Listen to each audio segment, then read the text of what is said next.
The Cubs' chance to watch their top two offseason pitching targets on consecutive days didn't crystallize Thursday as illness scratched Yu Darvish from his start and the Angels elected to start 23-year-old sensation Shohei Ohtani in a B game Friday instead of facing the Cubs. "It doesn't matter," said Cubs manager Joe Maddon, who was involved in the recruitment of Ohtani. "I'd love to see you. But I'm going to see him a lot the next couple of years."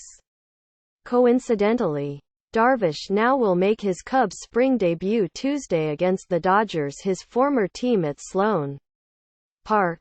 The Cubs are confident Darvish will recover an illness that has lingered since last week and prevented him from eating Wednesday. "I feel good," Darvish said after throwing a 35-pitch bullpen session, adding that his decision to pitch in a controlled setting was designed as a precautionary measure. "No worries." After his bullpen session, Darvish took batting practice from both sides of the plate. "Not as good," Darvish joked. Maddon said the biggest concern involving Darvish was hydration and the risk of injury, adding that he was pleased Darvish suggested working in a more controlled setting. King at the corner. Maddon watched the Cubs' bunt defense drills closely and raved about the skill of first baseman Anthony Rizzo, who enters the 2018 season with a 138-game errorless streak.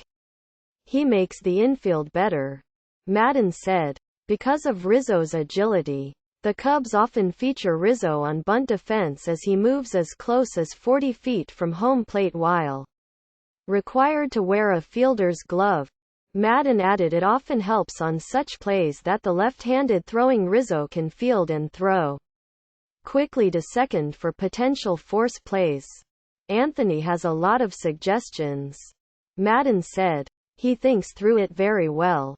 Extra innings. Maddon said it's possible third baseman Chris Bryant, illness, could return to the lineup Friday. Bryant hasn't played since Saturday. A tender left calf has prevented reliever Pedro Strop from throwing off a mound. The prescribed number of spring appearances for closer Brandon Morrow is around 5 or 6. Maddon said. Morrow pitched in all 7 games of the World Series with the Dodgers last year. M. Gonzalez at Chicago Tribune.com. Twitter at @MidGonzalez. Kyle Hendricks hopes throwing less between starts leads to better health and more success. Slimmer Kyle Schwarber enjoying spring in the shadows. Ian Happ happy now after learning to adjust to the Cubs on the fly last May.